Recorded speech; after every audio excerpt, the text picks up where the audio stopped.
Before we begin, I want to pay tribute to Karen Hudson, who died unexpectedly during the Christmas recess. Karen has worked for the House for almost 30 years, having started in January 1996.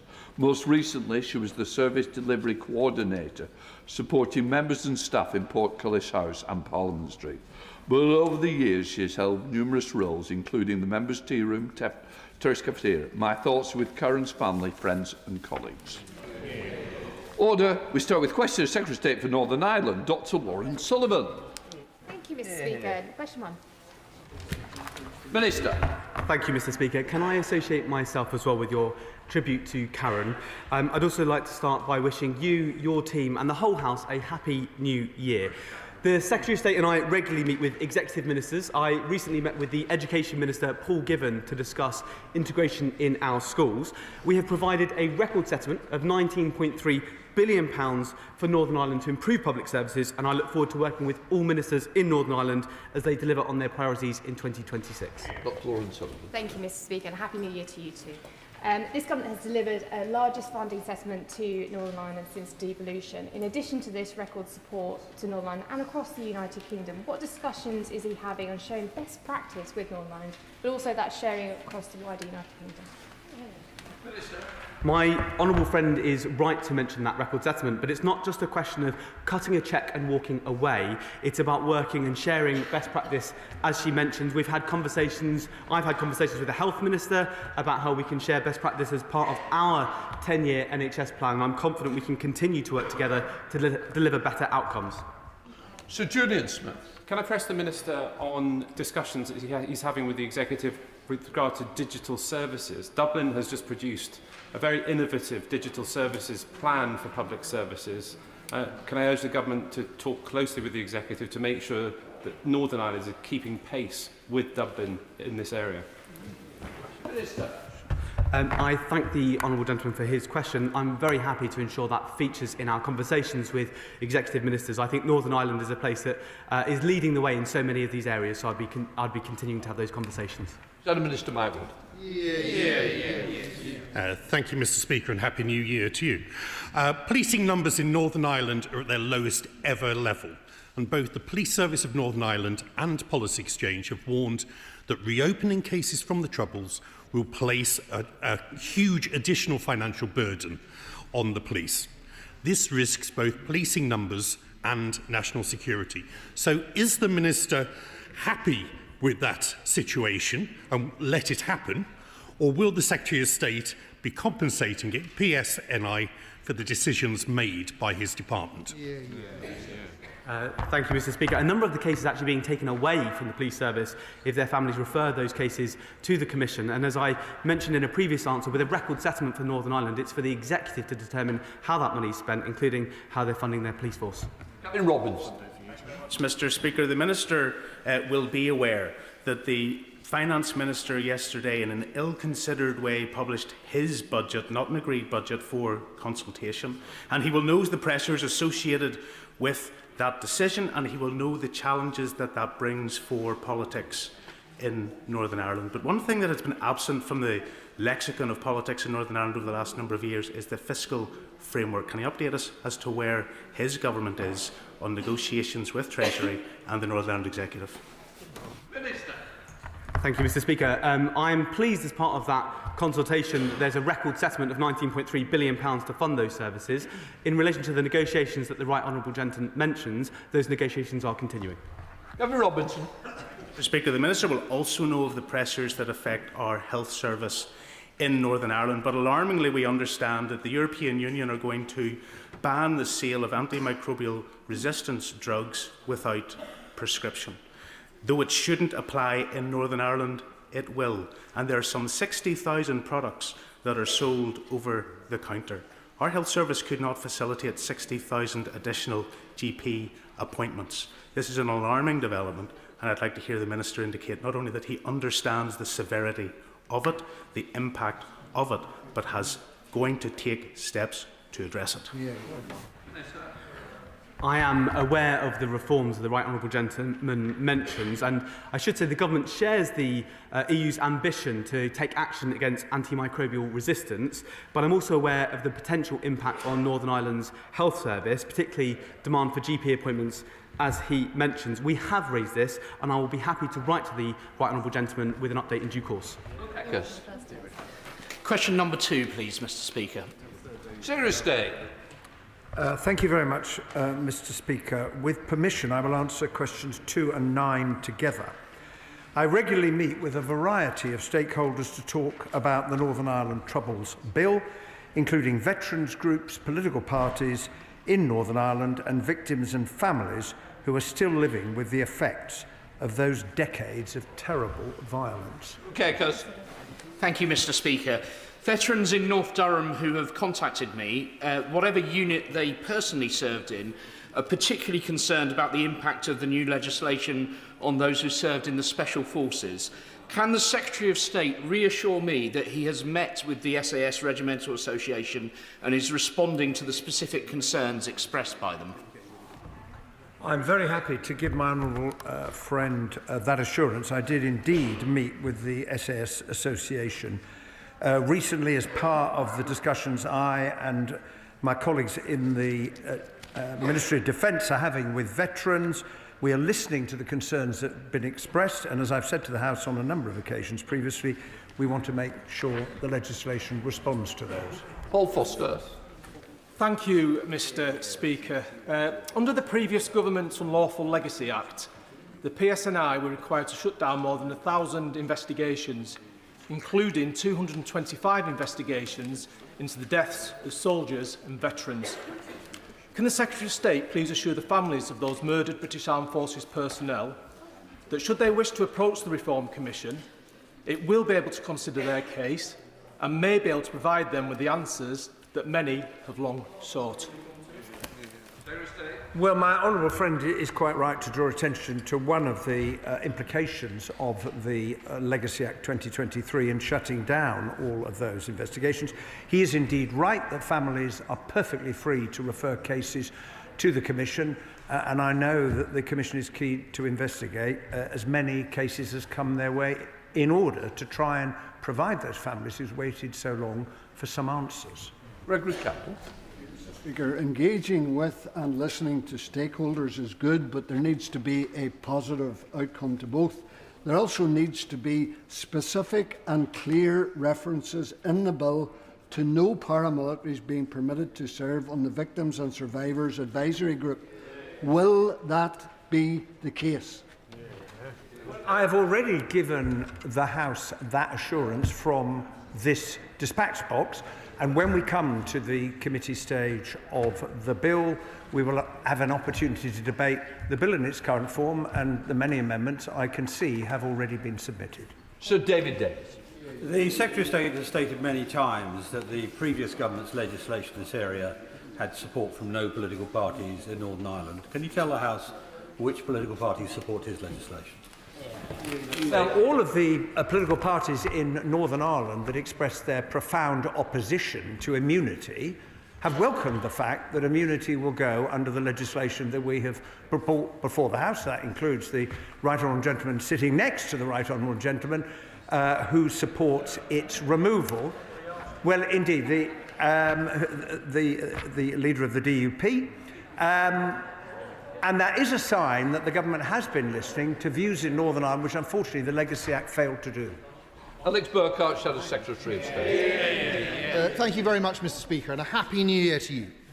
Over Christmas, in The Telegraph, 7 former senior SAS officers wrote, "In this Troubles Bill, the government is complicit in the war on our armed forces."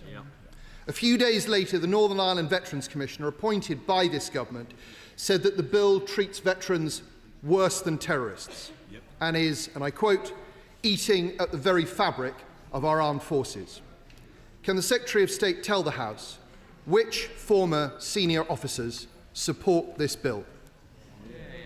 Well, I would say to the honourable gentleman, I don't agree with either of those characterisations which he has just referred to, and I am confident that the protections which we have designed specifically for veterans will change the experience that they have in relation to the legacy process. But as I've also said to the House, we are continuing to talk to veterans and veterans organisations, and I want to produce a bill that is able to offer the reassurance that they are looking for, that we have a system that is fair and proportionate and recognises the service they have given to the country. Alex Burkhardt. Well, I note that the Secretary of State was not able to give a single example. There is, I'm afraid, an ostrich-like complacency to the government's approach to this legislation. Senior representatives of our armed forces are telling this House that the legislation is impacting morale and effectiveness. In November, 9 former 4-star generals, 9, Mr. Speaker, argued that this morally incoherent bill poses a direct threat to national security.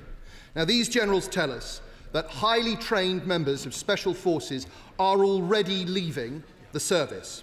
By definition, these men are very, very difficult to replace. No wonder that the Times newspaper has said that a fundamental lack of political and military understanding lies at the heart of this bill. Why does the government think it knows better than our armed forces? Well, the government had to do something about the last government's failed Legacy Act, which had no support in Northern Ireland. And if one is seeking to help the people of Northern Ireland to deal with the continuing consequences of the Troubles, the legislation has to have that support, and the last government failed to do that.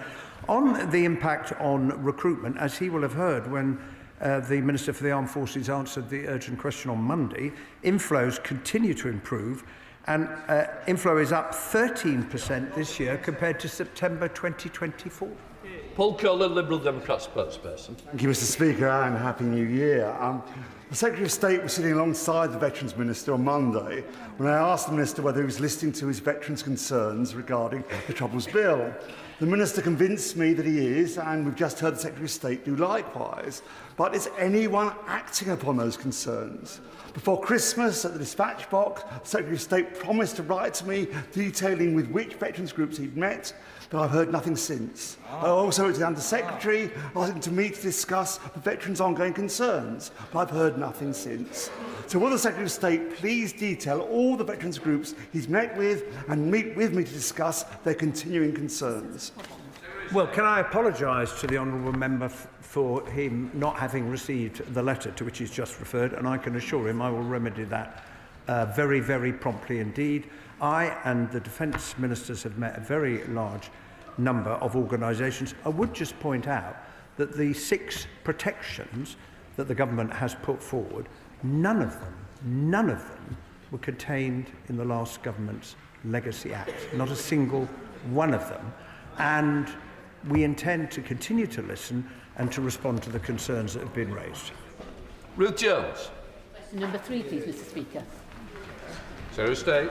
With permission, Mr. Speaker, I will answer questions 3, 5, 7 and 11 together. The European Convention on Human Rights underpins not only the Good Friday Agreement, but also key international agreements on trade, security and migration. The government is committed to the ECHR. We also remain determined to uphold the Good Friday Agreement and human rights in Northern Ireland. Jones. Mr. Speaker, and I thank the Secretary of State for that response. The Good Friday Agreement was indeed a proud legacy of the last Labour government. So does the Secretary of State agree that the reckless approach adopted by the parties opposite towards the ECHR risks undermining the huge progress made since 1998? Well, I do agree with my honourable friend, and it is clear that those advocating leaving the ECHR have not given any serious consideration to the implications for the Good Friday Agreement. Indeed, when pressed on this in the summer, the honourable member for Clacton noted that it could, and I quote, take years and years to solve, so that will not be at the forefront of what we do. Mr. Speaker, I would simply say that is not good enough, and those who are advocating leaving the ECHR need to reflect on what they're arguing for. Peter Lamb.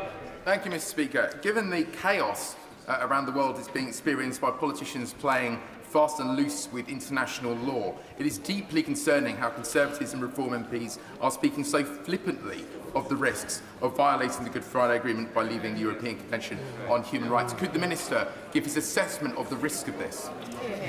Well, as I've told the House before, I think it would be extremely irresponsible.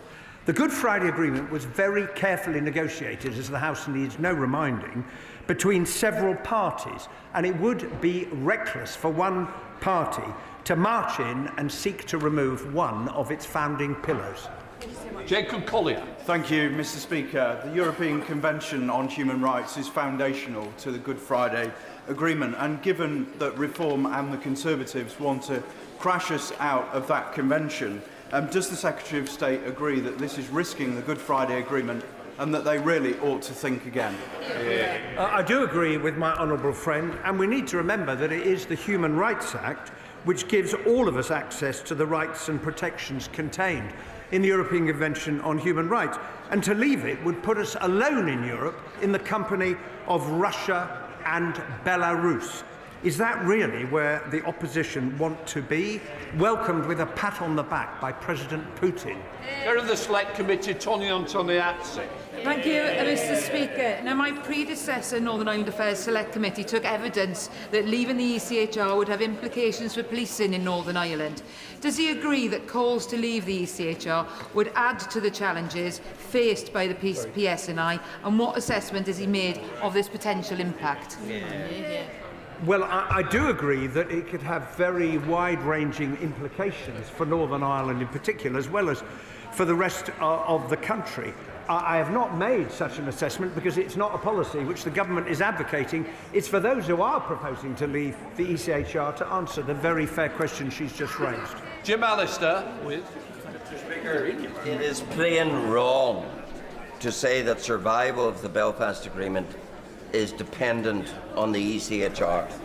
But why is the Secretary of State so selective in his Belfast Agreement allegiance? Because it was he who implemented the jettisoning of the agreement's cornerstone of cross-community consent when he invited the Northern Ireland Assembly to continue the imposition of the Windsor Framework without cross-community consent. To the Secretary of State, is it only nationalist consent that matters to him under the Belfast Agreement? Well, I would say to him that the steps that I took in relation to the vote on the renewal of the Windsor Framework arrangements were absolutely in line with the provisions that have been put in place by this House. And as a result, Lord Murphy produced his report, and the honourable gentleman will have seen the practical steps that the government is taking in response to the very sensible recommendations that he made. Mr. Speaker, how will the Secretary of State be responding to troubled stakeholders groups that say that their members' rights under Articles 6 and 8 of the ECHR are being impugned by his maladroit Troubles Bill? Well, it is for all those who wish to argue about the rights that they feel that the ECHR and the Human Rights Act gives them. I would simply say to the honourable gentleman that in bringing the bill forward, I have certified as the Minister responsible that the bill complies with the European Convention. Alex Easton. Speaker, Secretary of State, is it not the case, as a matter of international law, that the United Kingdom could withdraw from the ECHR while at the same time ensuring that equivalent rights and protections are preserved in our domestic law? The honourable gentleman is, of course, correct to say that it is possible for signatories to the Convention to withdraw. It's a very bad idea, and the government doesn't support it. John Cooper. Speaker, does the Secretary of State not agree with expert opinion that says that while we remain signatories to the ECHR, we will not be able to protect our veterans from vexatious litigation? I say to the honourable gentleman, as I've said many times in the past, there is no such thing as vexatious prosecutions, and the ECHR protects the rights of all of our citizens, including the veterans who served with such distinction in Operation Banner. Jerome Mayo. Thank you, Mr. Speaker. Continuing cost of living crisis. Sorry, number 6. You're correct me. Thank you very much, Mr. Speaker. Northern Ireland's economy is one of the strongest of any part of the United Kingdom. It has the lowest unemployment, and economic growth outpaced the UK in the year ending Q2 2025. This performance is being supported by this government's policies, including significant investment in economic development and a record settlement for the executive. Thank you, Mr. Speaker. A continuing cost of living crisis and a recent budget that failed to support workers, families and businesses in a meaningful way. Now, it's not often that I agree with the First Minister, but with absolutely no action to address lagging productivity. She's right, isn't she? Well, the Northern Ireland Executive has very considerable responsibilities in respect of the Northern Ireland economy. I note the fact that the Finance Minister has published a draft 3-year budget. It is the fact that we had a 3-year spending review that has now given the Northern Ireland Executive the opportunity to do the same for the first time in a number of years. As the Minister said, there are choices that the Executive has got to make. It's true of all governments around the world, and I look forward to seeing them coming forward with a proposal for a balanced budget. Hannah. Thank you. The Minister will be aware that for a number of months I've been raising question 6. Thank you, Mr. Speaker. Since becoming a minister in the Northern Ireland office, I have met with executive ministers, building on the instinctive engagement of my right honourable friend, the Secretary of State. Our discussions have been wide-ranging, including around economic growth and transforming public services. The Minister will be aware that for a number of months I've been raising concerns about the Local Growth Fund and its impact in Northern Ireland. Just before Christmas, organisations got the devastating news of a large cut to the Local Growth Fund, which will devastate a number of support jobs and work helping vulnerable people into meaningful employment. Will the Minister outline what steps the NIO will take to prevent the loss of those crucial support jobs and help put in place those services to tackle our low productivity? Can I just pay tribute to the great work done by the voluntary sector in Northern Ireland? I do know this has been a difficult time, which is why our engagement has been so important with the sector. That engagement, I can assure my honourable friend, will continue to be important, especially as we launch the Local Growth Fund, £45.5 million a year, Mr. Speaker, to support growth in Northern Ireland. Eastwood. As we've just heard, Minister, Northern Ireland is operating in a considerable budgetary constraint. The Local Growth Fund, as highlighted, is going to cause huge damage. What can you do to assure my constituents in Lagan Valley and across Northern Ireland that you will listen to our concerns and act on them? Thank you, Mr. Speaker. We have put a record settlement into Northern Ireland, £19.3 billion. Obviously, that can be used to support people. The Local Growth Fund's been built for a year, has been set aside to make sure that we can support those groups, and I'll continue to engage with them during that period. Gather votes. Question number 10, Mr. Speaker. This budget provided Northern Ireland with an additional £370 million on top of the record settlement of £19.3 billion each year on average over the spending review period. The decisions we have taken will ease trade within the UK and ensure families across Northern Ireland benefit from help with the cost of living through policies like cutting energy bills and lifting the 2-child benefit cap. Thank you. And as the Secretary of State said, £370 million for the Northern Ireland Executive at this year's budget and £505 million for Wales on top of the settlements announced at the spending review shows that this government takes supporting the devolved nation seriously. So does the Secretary of State agree with me that cooperation between the UK government and the Northern Ireland Executive, like the other devolved nations, is crucial to pulling children out of poverty, improving public services and kick-starting growth across the UK? I do agree with my honourable friend, and that is why the government's decision to lift the 2-child benefit cap was widely welcomed in Northern Ireland. I would also point out that Northern Ireland is being funded slightly above its level of need. It gets 24% more than equivalent spending in England, and that means that the executive has more money to make its decisions with. Mr. Speaker, when the executive was restored 2 years ago, there was a transformation fund put in place to allow the transformation of public services. As of yet, that money hasn't been fully allocated. Will the Secretary of State use his offices to encourage the executive to actually implement that transformation fund to transform Northern Ireland public services? Well, the Public Services Transformation Fund is a very important demonstration of the partnership between the UK Government and the Northern Ireland Executive. As the Honourable Member will be well aware, the first 6 projects were funded and they're making good progress.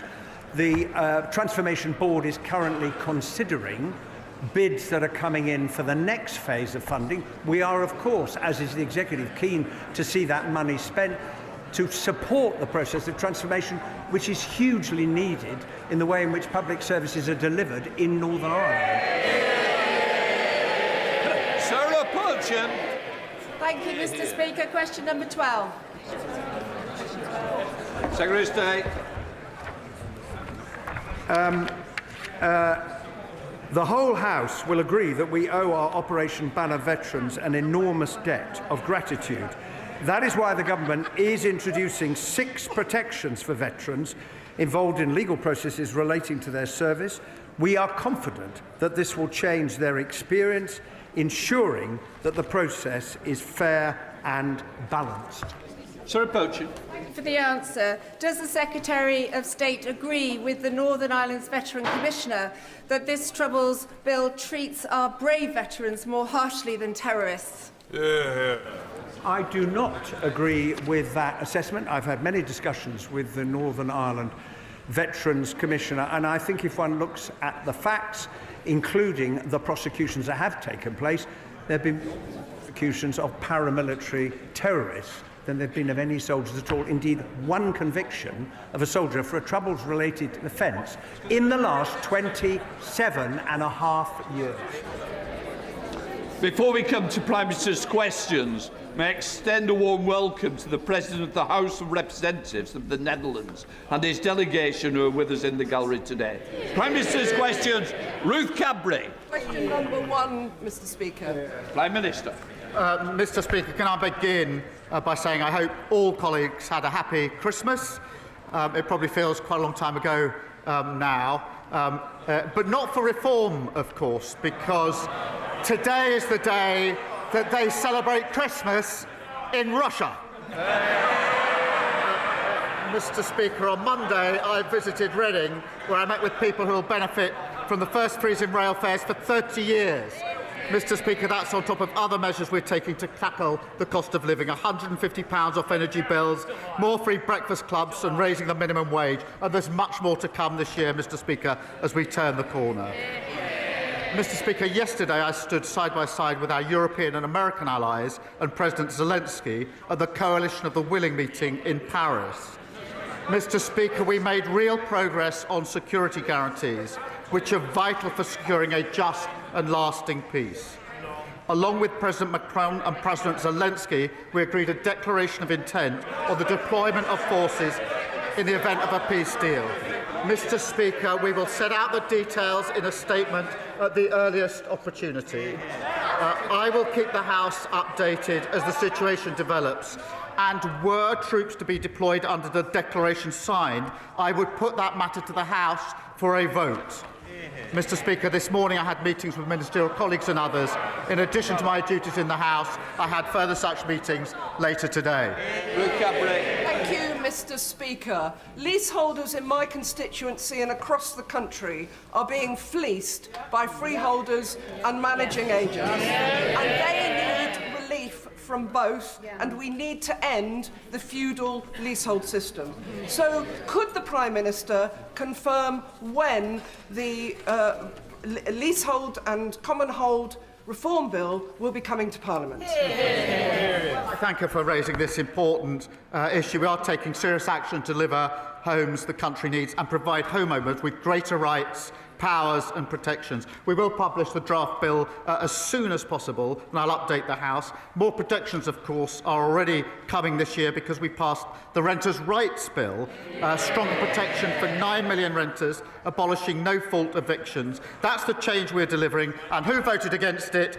Tories and Reform. Leader of the Opposition, Keir Starmer. Thank you, Mr. Speaker.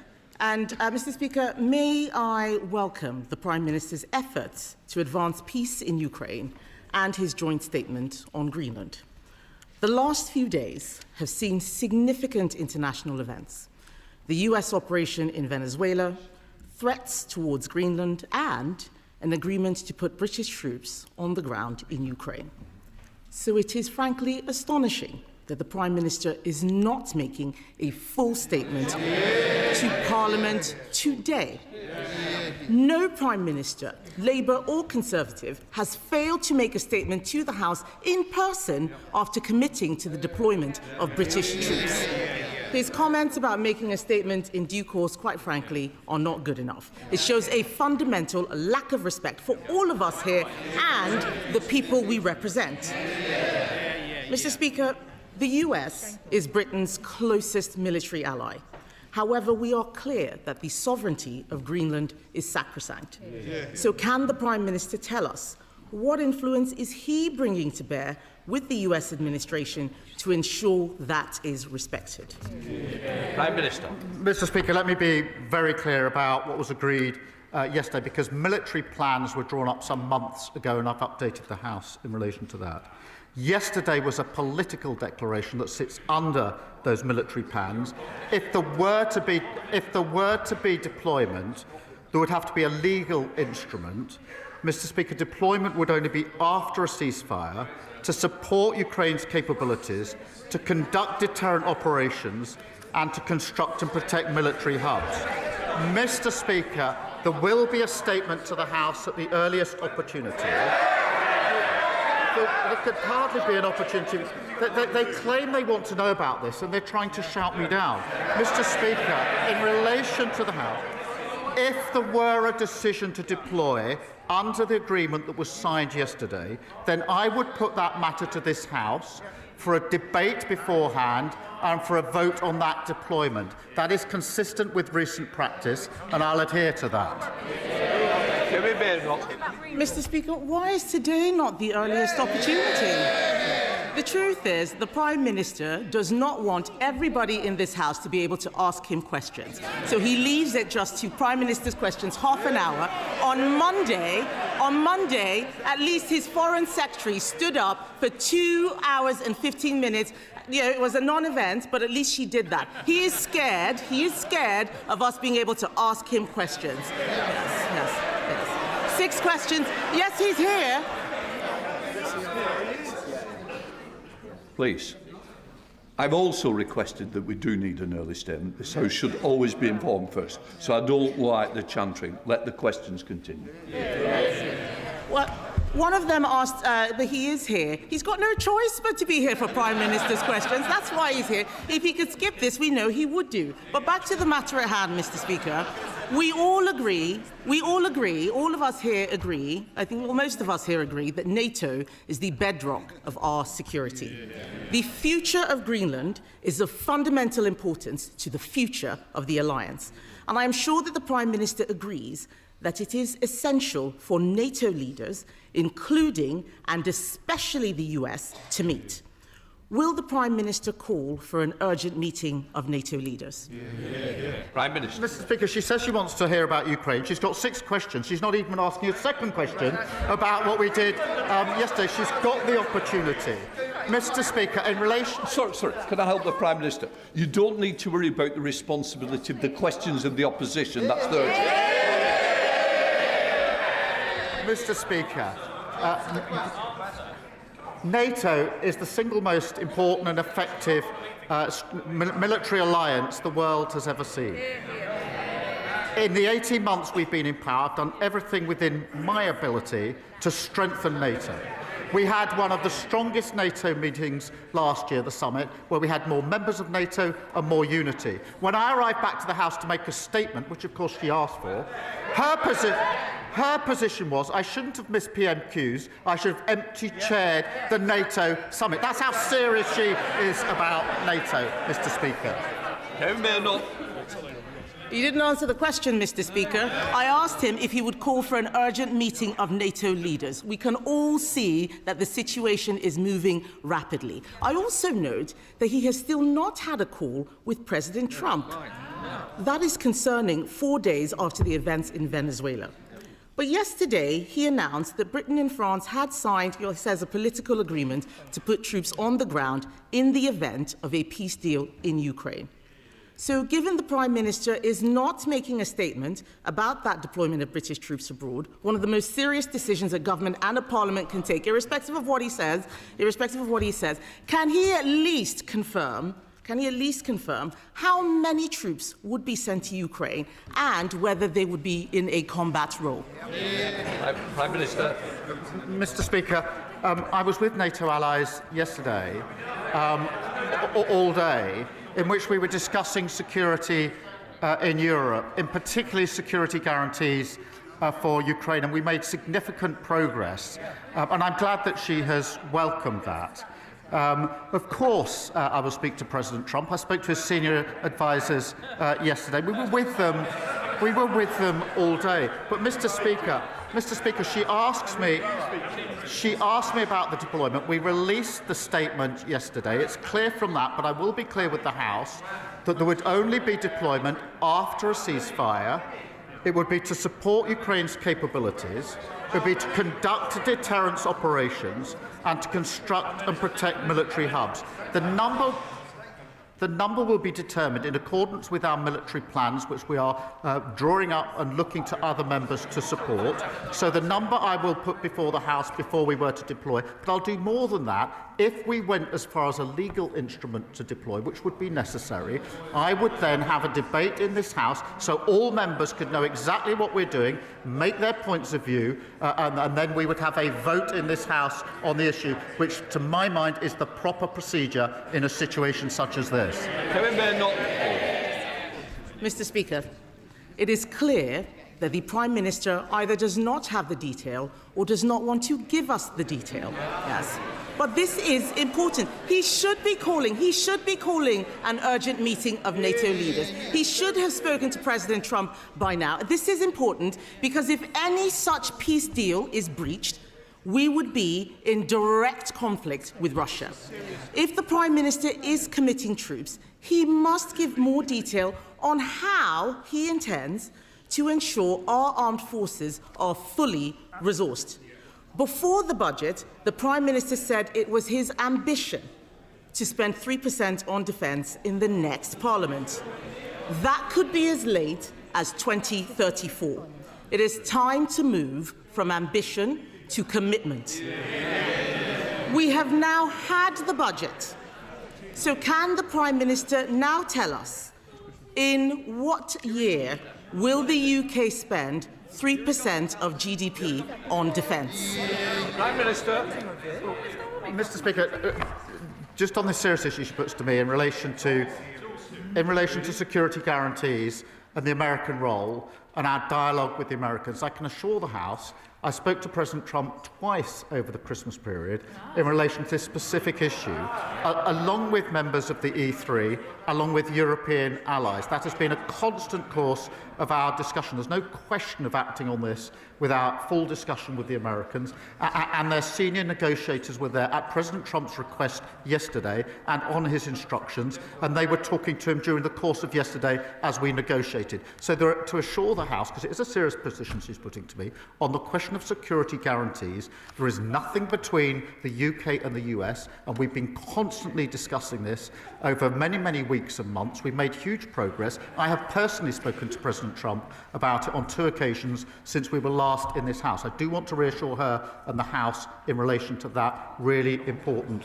issue. In relation to defence spend, I'm proud that we're investing to keep our country safe. That we have increased the defence spend. That's provided for in the budget. It's the biggest sustained increase in defence spending since the Cold War, and that means, Mr. Speaker, better kit, better housing for our forces, and better defence as an engine for growth. Mr. Speaker, that does compare to their record. Ben Wallace, who was on the radio this morning, the longest-serving Conservative Defence Secretary, admitted that on their watch the armed services had been, in his words, hollowed out. And our defence...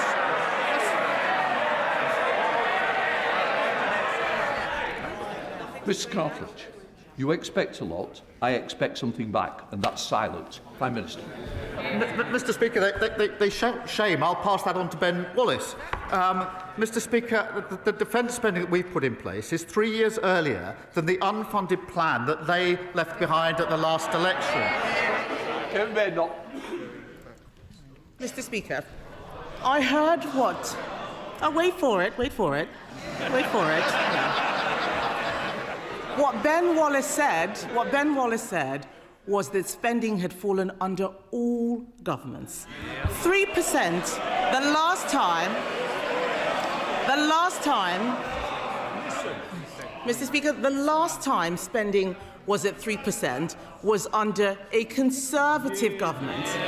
And yes, while we welcome the increase, something that we supported, can I remind the House that this is a man who sat in the shadow cabinet and tried to make Prime Minister a man who said we shouldn't even be in NATO at all. So I don't need to take any lectures from him.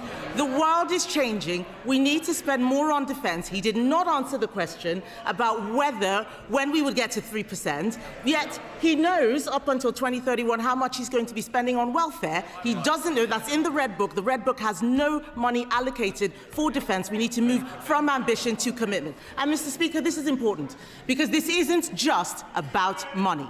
If the Prime Minister is deploying troops to Ukraine, those troops need to know that we have their backs. Last week, 7 former SAS commanders, warned that Labour's Northern Ireland Troubles Bill will wreck our special forces. Not me, that's the SAS. In November, 9 retired 4-star generals warned that his bill was a direct threat to national security. And even his own Northern Ireland Veterans Commissioner has said our veterans are being treated worse than terrorists. So, Mr. Speaker, is it not madness to be putting veterans in the dock for serving their country at the same time he is deploying today's soldiers into Ukraine? Mr. Speaker, that was embarrassing. She said that Ben Wallace was talking about all government. They were in power for 14 years and they hollowed out our armed forces. Copyright Ben Wallace. Secondly, she talks about the shadow cabinet. She has in her shadow cabinet a shadow attorney general who is advising Abramovich at the same time as we are imposing sanctions on Russia and trying to use that money to support Ukraine. How can someone sit in her shadow cabinet advising someone trying to escape sanctions and pretend that their policy is to support us on sanctions? And Mr. Speaker, when it comes to Northern Ireland, they are the party that gave immunity to IRA terrorists, terrorists who killed British soldiers. Their flawed act was struck down by the courts, which left our veterans with no legal protection whatsoever.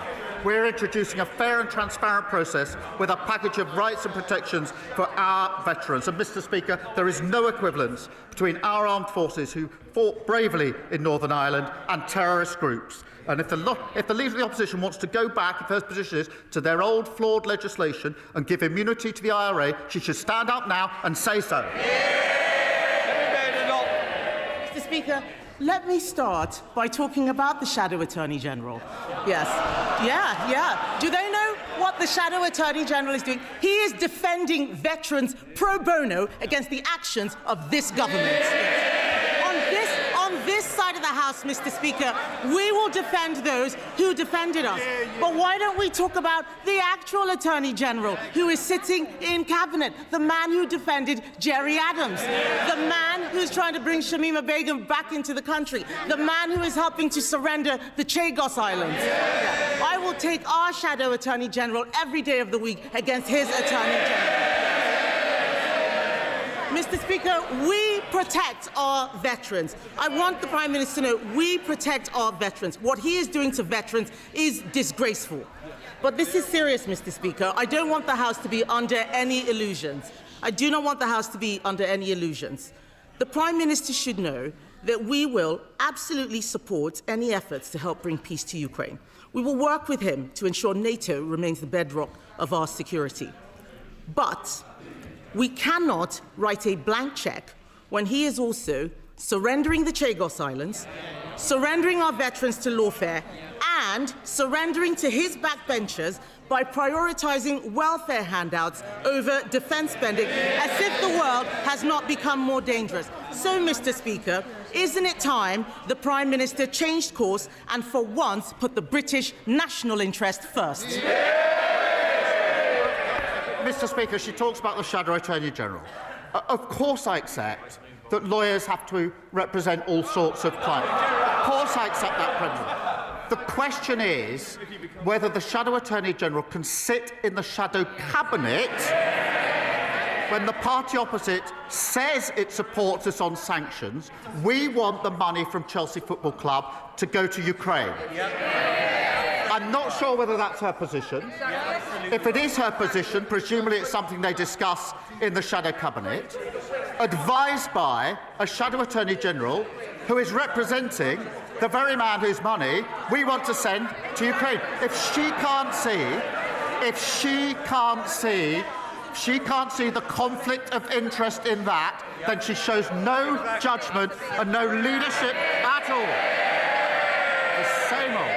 It's a new year, but the Leader of the Opposition's got absolutely nothing to offer the country. She is totally irrelevant. Nobody is listening to her. Mr. Speaker, this is the year when on this side we turn a corner, people benefit from the decisions we made, £150 off energy bills, freezing rail fares and lifting 500,000 children out of poverty. We're turning the corner and there's much more to come. Well, the Prime Minister can keep the good news going because he's rightly made house building and economic growth key priorities for his government. By giving the go-ahead today to the Chesterfield-Staveley regeneration route, he'll help us to deliver 1,500 houses and 5,700 jobs on land that was previously coal mining and brownfield industrial land. It's not just a road, it is a growth project. So will the Prime Minister keep the good news coming and tell us that he'll support the Chesterfield-Staveley regeneration route?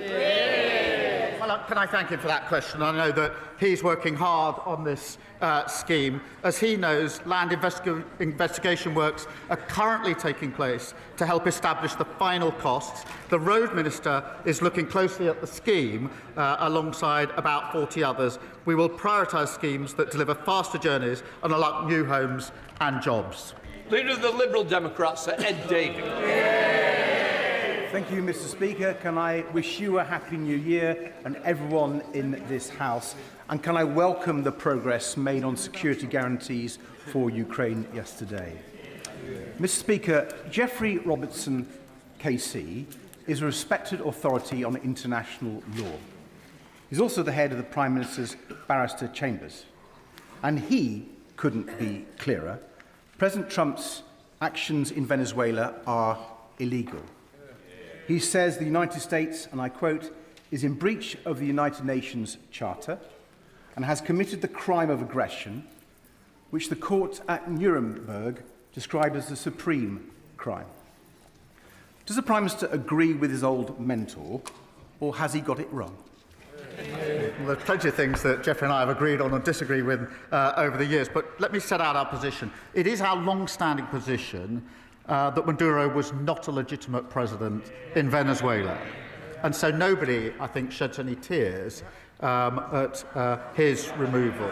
And what we need, what we were saying before the weekend, and we say again, is there needs to be a peaceful transition to democracy in Venezuela. Now, the benchmark of all actions of all countries is, of course, international law, and it is for the US to justify its actions accordingly. My focus is on the defence and security of the United Kingdom, and yesterday we were working with NATO allies, including the US, on security guarantees for Ukraine. And it's only with security guarantees that we'll have a just and lasting peace in Ukraine, which is vitally important for Ukraine, for Europe and for the United Kingdom. Sir Ed Davey. Mr. Speaker, the Prime Minister just looks ridiculous when he won't tell the truth that Trump has broken international law. But turning to Donald Trump's next target, the Prime Minister was right to give the Danish Prime Minister his backing over Trump's threats to annex Greenland, and I welcome his joint statement with other European leaders. But does he also agree that if Trump does attack Greenland, it will be the end of NATO? And given that frightening possibility, does he accept that the UK needs to increase defence spending more quickly than currently planned and build new alliances with reliable nations? Mr. Speaker, let me be... the Greenland issue is obviously very, very important. I thank him for raising it. The future of Greenland is for Greenland and the Kingdom of Denmark, and for Greenland and the Kingdom of Denmark alone. And yesterday, he will have seen that I put out a statement to that effect, along with fellow allies in Europe. And of course, NATO is hugely important, the single most effective and important military alliance the world has ever known. He keeps encouraging me to sort of tug away at parts of NATO and to choose between Europe and the US. That would be a strategic mistake for our country. And yesterday we were working with our NATO allies, including the US, our NATO ally, on a just and lasting peace in Ukraine. That will not happen without security guarantees from the coalition of the willing, backed by the United States. That's a vitally important issue, and we made progress on that. And there won't be a just and lasting peace in Ukraine without those security guarantees, and not achieving a just and lasting peace in Ukraine is not in our national interest, and that's why I'm applying so much time and energy to seeking to get that outcome. Prime Minister, even its strongest advocates acknowledge that Northern Ireland is trapped in dysfunction, and not because reform is impossible, but because the DUP and Sinn Féin haven't allowed it. We've become a political Hotel California where the past is always around, but the future never arrives. There's growing public consensus that some of Stormont's procedures simply aren't working, and the SDLP has found slivers of common ground across the political parties too. Does the Prime Minister agree with me that now is the time for a structured conversation which protects power sharing but which addresses the culture of veto and decline, so Stormont might finally take responsibility and start to deliver for the people? Well, can I thank her for her question? The Belfast Good Friday Agreement is one of the greatest achievements of the last Labour government, and it enshrined Northern Ireland's place in the United Kingdom and set out, as she well knows, I know, clear principles and processes under that framework. I'm aware of the Assembly and Executive Review Committee inquiry into institutional reform, but I can indicate that we're always happy to discuss any proposals for reform which would lead to a consensus. Gavin Robertson. Thank you very much, Mr. Speaker. Prime Minister, you will be aware of the grave concerns that abound around the Northern Ireland Troubles Bill, particularly amongst veterans and particularly among those who stand up for and speak out for the interests of those who defend our nation. And they have read the 6 protections in the bill and they don't see them as such. They offer no protection, they are procedural, and they apply to terrorists too. They do. So will the Prime Minister confirm that what we have heard is true, that the Ministry of Defence and the Northern Ireland Office intend to bring forward government amendments that will specifically and particularly protect veterans, and that they will offer protection? Well, can I thank him for his question, and I know how deeply he feels about these issues. The bill, as he knows, will put in place new measures designed specifically to protect veterans. These safeguards have been developed with veterans in mind after carefully listening to their concerns. They have no respect at all, have they, for this issue? We've been meeting with veterans organisations and listening to their views, and when the bill reaches the committee stages, the House will see the result of those considerations, and you'll be pleased to hear that. We're determined to ensure protections are as fair and effective as possible, recognising the role that service personnel played in keeping people across the UK safe during the Troubles, and I thank him for his question. Rachel Maskell. Thank you, Mr. Speaker. Having met with many independent business owners, they fear the cumulative impact of the rateable value revision and relief reductions. In York, hospitality sees an average business rate rise of 41%, a music venue 44.4%, and many independent shops increases around 27%. It will mean doors closing and trade ceasing. They just can't do it. So could the Prime Minister urgently review the business rate proposals, and will he ensure a minister or official attends my business rate summit at the end of January, as I want to avert a crisis on York's High Street? Can I thank her for raising that issue? As she knows, during COVID, the rates went down, and that was coming to an end. And that's why we put in place interim relief as we move to the new rates. Mr. Speaker, we are continuing to work with and talk to the sector on that support and what further support and action we can take. Sir Aldby. Mr. Speaker, the period after Christmas can be a challenging time for many people, and consequently, the month of January consistently sees higher rates of suicide than at other times of the year. But suicide is preventable and lives can be saved. Education, raising awareness, targeting vulnerable groups are all effective suicide prevention strategies, and I was pleased to see them in the recent Men's Health Strategy. But I'm calling on the Government to go a step further and to launch a public health campaign to encourage discussions about suicidal thoughts and ideations. So will the Prime Minister agree to continue this conversation with me, and will he state his support for a public health campaign to tackle the worryingly high number of deaths from suicide in this country? Can I thank her for raising this issue and assure her that we want to work with all colleagues across the House on this crucial issue, and it's in our interest to do so. We did, as she said, launch the first ever men's health strategy, announcing over £3.5 million into supporting suicide prevention support programmes, recruiting over 7,000 mental health workers, including access to talking therapies, rolling out mental health support teams in schools. It is vital that we raise awareness and increase the support available, and I can assure her ministers would be happy to discuss her proposals with her, because I genuinely want to work across the House on this really serious and tragic issue. Masterson. Thank you, Mr. Speaker. I was very pleased to hear that the government's latest announcement about the rollout of the chickenpox vaccine. This, of course, is in stark contrast to the vaccine conspiracy theories being peddled by Reform.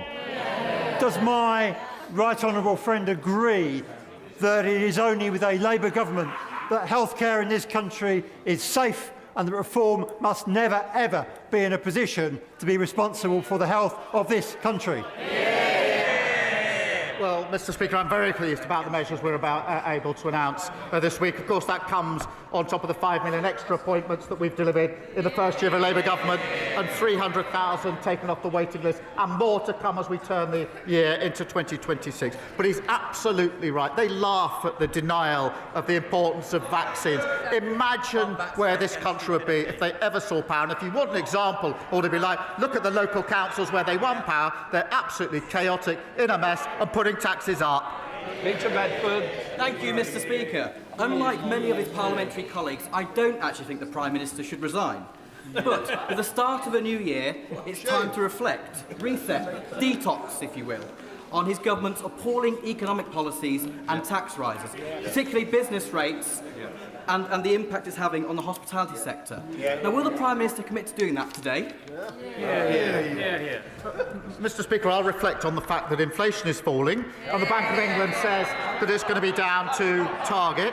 I'll reflect on the fact we've had 6 interest rate cuts in a row. Mortgages, those with mortgages would be hugely effective.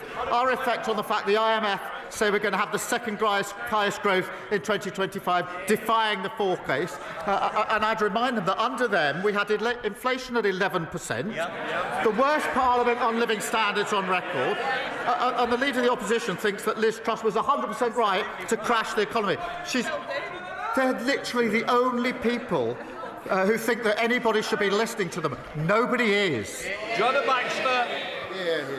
Thank you, Mr. Speaker. Adrian Howe was a successful and dedicated Vodafone store manager of over 20 years.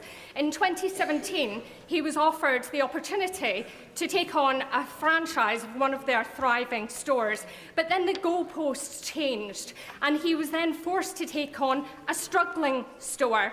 And just days before he was due to open that store, Adrian stepped into a lake and didn't ever return home. Adrian's wife and widow, my constituent Tracy, is wondering if the Prime Minister will review franchising legislation to ensure there is a balance of power between companies and the franchisees so that nobody else feels undue pressure when they take on a franchise.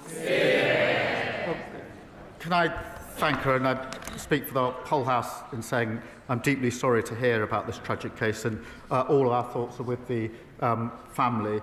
Obviously, there's a live legal case I can't comment on, but I can reassure her that we'll look closely at the final outcome of that case. There are strong rules in place, but we will look at the outcome of the case to see whether there's more that can be done. Alison Griffiths. Thank you, Mr. Speaker. Late last year, the cargo vessel Baltic Clipper lost 16 containers off the beautiful West Sussex coastline. Beaches and seas in my Bognor Regis and Littlehampton constituency have been polluted with toxic debris. The clean-up was initiated and led almost exclusively by resolute local volunteers. So will the Prime Minister join me in paying tribute to all those involved for their extraordinary efforts? And will he, or the relevant minister, meet with me to ensure that the coastline is restored and that local taxpayers will not pick up any costs? Well, let me join her in paying tribute to the agencies and the local volunteers who supported the clean-up efforts. They're the very best, and I do pay tribute to them and join her in doing that. Liability sits with the polluter, and agencies and her local authority should work with the responsible party to recover the costs. I will make sure that she gets the meeting that she has asked it for with the appropriate minister. Ian Hamilton. Mr. Speaker, I recently met with bereaved constituents who lost their babies at Leeds Teaching Hospital's NHS Trust. Now, understandably, their confidence in the system is at an all-time low, and they want answers about the circumstances in which at least 56 babies and 2 mothers have died in recent years. So will the Prime Minister update the House on what steps he is taking to ensure that an inquiry uncovers the factors which led to these deaths, to confirm Donna Ockenden as chair of that inquiry, and to join me in paying tribute to the courageous families campaigning to ensure that nobody has to suffer the same tragedy again? Well, can I start by saying every mother and baby deserves safe, high-quality, compassionate care. And I want to see the inquiry at Leeds start as soon as possible. We're working with bereaved families to shape our approach and to appoint a chair who they can trust, as he knows. I have a huge amount of respect for Donna Ockenden. She's an outstanding advocate for families. We'll make sure that we select a chair of the highest standard who has the independence and expertise needed to deliver the real change that is needed. Angus MacDonald. Thank you. Mr. Speaker, according to the Office for National Statistics, 174,000 people under the age of 35 moved abroad in the year ending June 2025. In the Highlands, this problem is especially acute. Demographic statistics show that young people are not staying in the rural communities. Pupil numbers are down by 40 to 50% in the schools over the last 20 years. Rural depopulation and youth emigration are two sides of the same story: lack of opportunity. We have a demographic crisis. What is the Prime Minister doing to ensure the UK offers strong apprenticeship and skills pathways for young people?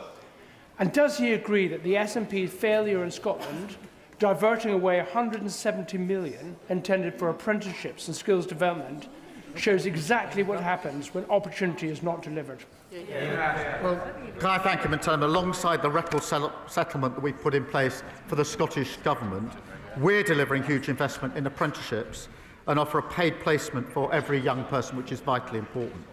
The SNP, on the other hand, blocked a welding facility in the Clyde because apparently it was related to defence. They don't back Scottish industry, young people or national security.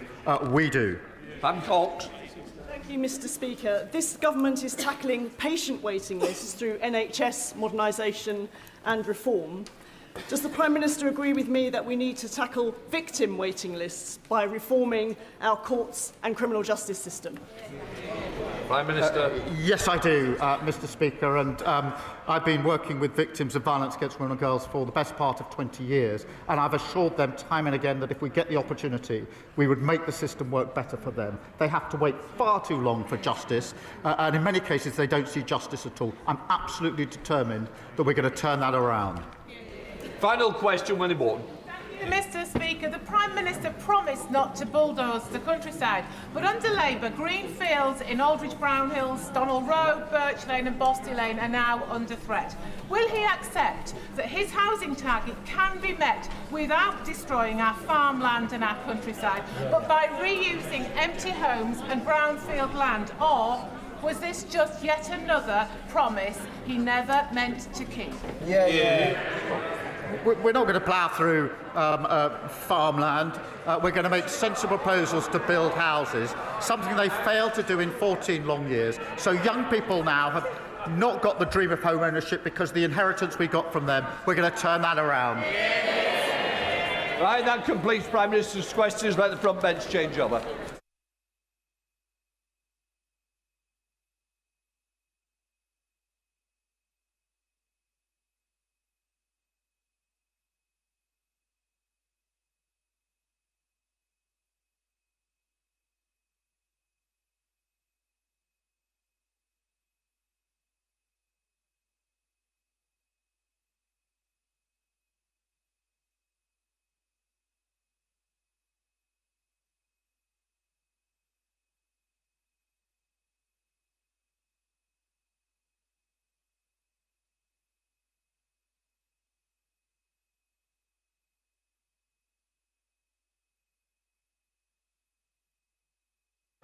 Right, presentation of Bill. Sarah Purchin. Deprivation of citizenship, promotion of terrorism or violence bill. Second reading what day? Friday the 16th of January, please, Mr. Speaker. Friday the 16th of January. Thank you. Well done, sir. Right, we now come to the 10-minute rule motion. Student Finance, Mr. Luke Charters. Thank you, Mr. Speaker. I beg to move that leave be given to bring in a bill to require the Secretary of State to review the scheduling of student finance payments to undergraduates, to require the review to consider advanced provision of certain student finance payments in certain circumstances and for connected purposes. Today, I introduce the Student Finance Review of Payment Schedules Bill. A former civil servant, one of the designers of the current student finance system, once told me that the loan system has become Frankenstein's monster.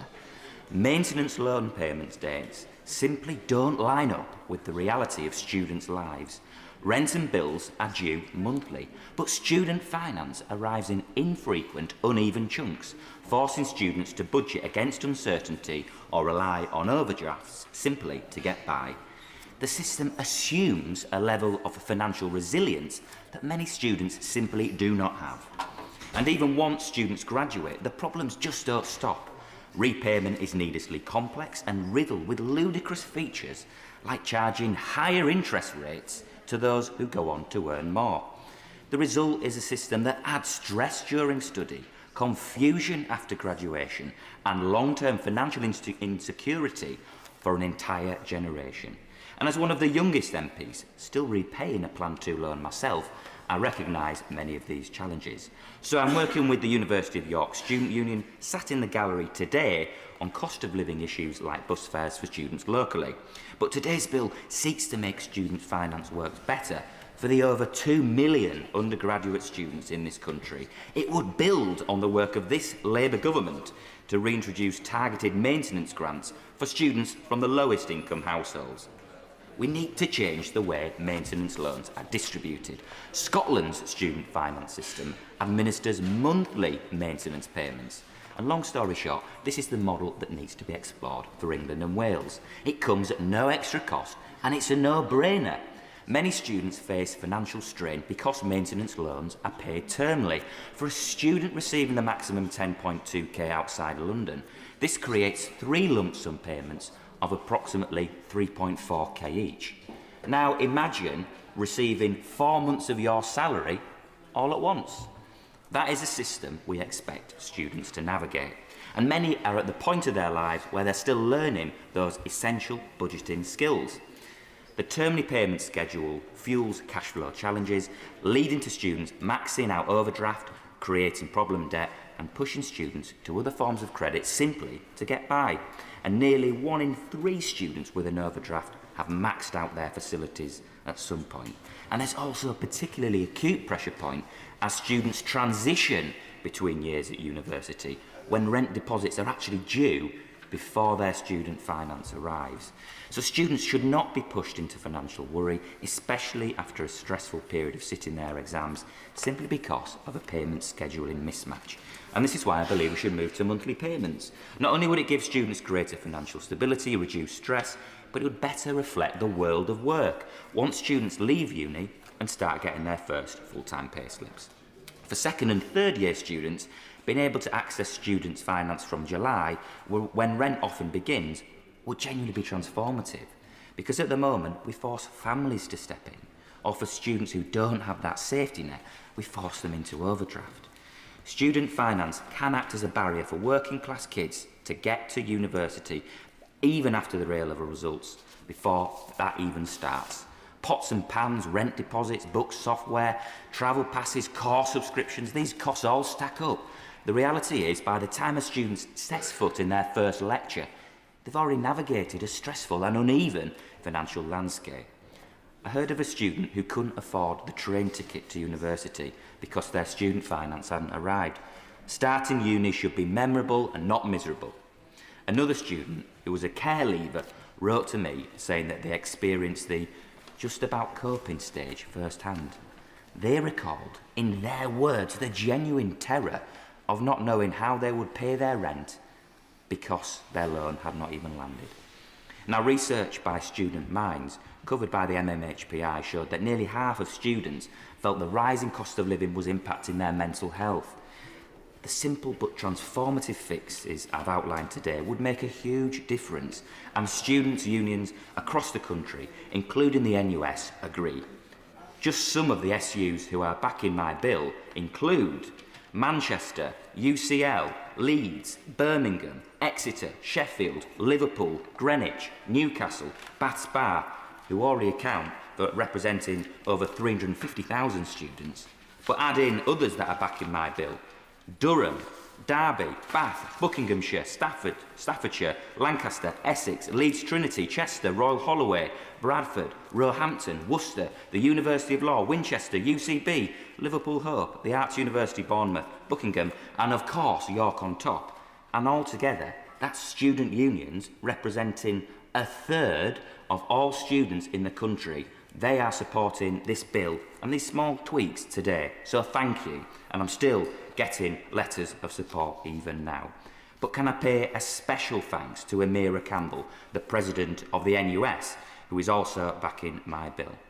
She said, student finance is in dire need of reform and a review into the payment plan is a great place to start. We'd strongly support this review, and a move to monthly payments would allow students to better budget their income, particularly over the summer, where their bills come in, but the income does not. And just briefly, Mr. Speaker, on loan repayments, because Plan 2 borrowers, including me, were actually never clearly told that the higher graduate earnings mean higher loan interest. As a former FCA regulator, and although regulations don't apply to student loans, let me tell you that in my honest view, the communication around student loan repayments, where income is linked to interest rates, feels like a sort of mis-selling scandal waiting to unfold. But in summary, Mr. Speaker, under-30s have been forgotten about in British politics for far too long.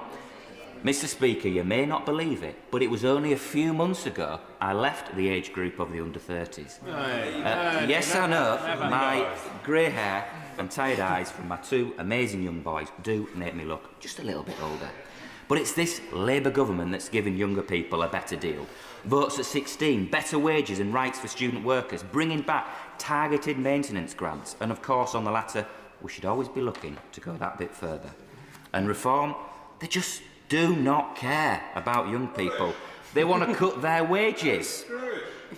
Well, they want to cut the national minimum wage for young people. What a scandal. The Greens, they're peddling false hope for students and have no realistic plan to help with the cost of living. They're not even here.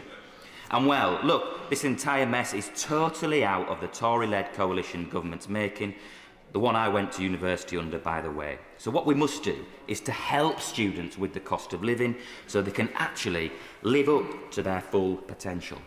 Not have a terrible experience at uni because they are struggling to make ends meet.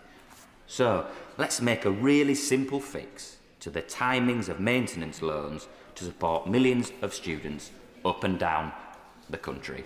Thank you, Mr. Speaker. That the honourable member have leave to bring in the bill. The question is that the honourable member have leave to bring in the bill.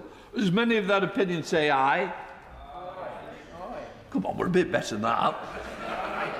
On the contrary, no. I think the ayes have it, the ayes have it. Who will prepare to bring in the bill? Thank you, Mr. Speaker. Adam Jogi, Abtisam Mohammed, Tom Hayes, Pam Cox, Luke Meyer, Mike Reeder, Sarah Russell, Gareth Snell, Afzal Khan, Sam Carling, Dr. Jeevan Sander and myself, Mr. Speaker.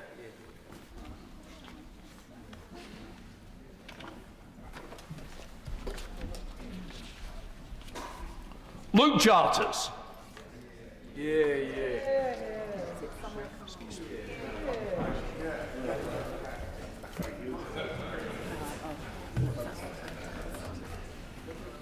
Student Finance Review of Payment Schedules Bill. Second reading what day? Friday, 16th of January, Mr. Speaker. Friday, the 16th of January. Well done. We now come to the Opposition Day motion on jury trials. I inform the House that I have selected the amendment tabled in the name of the Prime Minister. I now call the Opposition spokesman to move the motion, Shadow Secretary of State Robert Jenrick. Thank you, Mr. Speaker.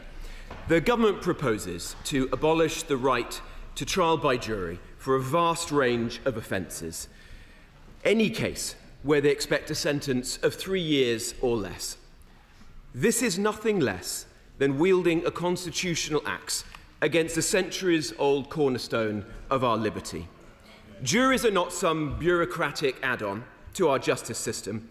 Juries are the means by which the public consents to and participates in the exercise of the gravest power of the state, the power to convict and to imprison our fellow citizens.